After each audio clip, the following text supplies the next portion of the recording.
Hello bachcho, let's read this given question. So the given question says that the constant alpha of a transistor is 0.9. What would be the change in the collector current corresponding to the change of 4 milliampere in a base current in a common ammeter arrangement? And the given four options are: option A 30 milliampere, option B is 63 milliampere, option C is 36 milliampere and option D is 3.6 milliampere. तो देखिए बच्चों, question में हमें क्या बोला गया है कि हमारे पास एक कॉमन एमिटर अरेंजमेंट वाला ट्रांजिस्टर है जिसका चेंज इन बेस करंट दिया हुआ है 4 मिली एम्पियर और वही अल्फा की वैल्यू भी दी हुई है 0.9 और हमें फाइंड आउट क्या करना है, चेंज इन कलेक्टर करंट।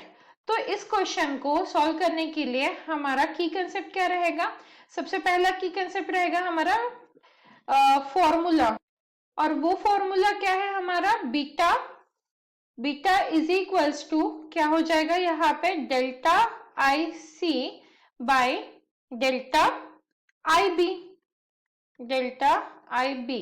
अब सेकेंड फॉर्मूला क्या रहेगा हमारा, beta is equals to alpha by 1 minus alpha. अब हम ये सारा हम बीटा क्यों निकाल रहे हैं, क्योंकि हमें क्या फाइंड आउट करना है यहाँ पे, चेंज इन कलेक्टर करंट। तो क्योंकि हमें डेल्टा आईसी की वैल्यू फाइंड आउट करनी है और मेरे पास अल्फा की वैल्यू गिवन है और चेंज इन आईबी की वैल्यू गिवन है, तो इसीलिए मुझे डेल्टा आईसी फाइंड आउट करने के लिए बीटा की वैल्यू चाहिए। तो इन दो कंसेप्ट का यूज करते हुए हम इस क्वेश्चन को सॉल्व कर सकते हैं। अब सबसे पहले लिख लेते हैं कि हमारे पास गिवन क्या है। तो गिवन हमारे पास दो क्वांटिटीज है, एक है अल्फा की वैल्यू जो है 0.9 और फिर दूसरी हमारे पास चेंज इन बेस करंट मतलब डेल्टा आईबी की वैल्यू है जो है 4 मिली एम्पियर। अब हम क्या करेंगे, इन दो वैल्यूज का यूज करते हुए इस क्वेश्चन को सॉल्व करेंगे।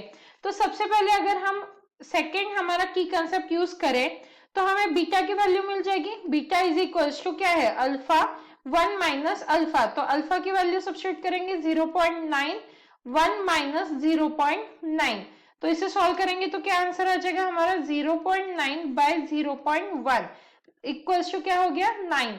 तो बीटा की वैल्यू क्या आ गई है हमारे पास, 9 आ गई है।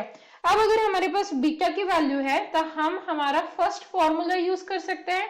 तो अगर हम हमारा फर्स्ट फॉर्मूला यूज करते हैं तो बीटा इज इक्वल्स टू क्या होता है, बीटा इज इक्वल्स टू होता है delta I C by delta I B.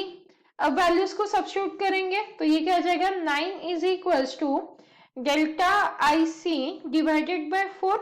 तो डेल्टा आई सी की वैल्यू क्या आ जाएगी यहाँ से, 9 इंटू 4 और आईबी का यूनिट क्या था यहाँ पे, मिली एम्पियर। तो इसीलिए इसका यूनिट भी क्या आ जाएगा, मिली एम्पियर। तो अगर हम इससे सॉल्व करेंगे तो डेल्टा आई सी क्या हो गया, 9 4 जा 36 मिली एम्पियर। अब अगर हम ऑप्शन चेक करते हैं तो हमारा कौन सा ऑप्शन मैच कर रहा है, ऑप्शन सी मैच कर रहा है। Hence the final answer for the given question that is change in collector current is 36 milliampere, which means option C. Hope you understood it well.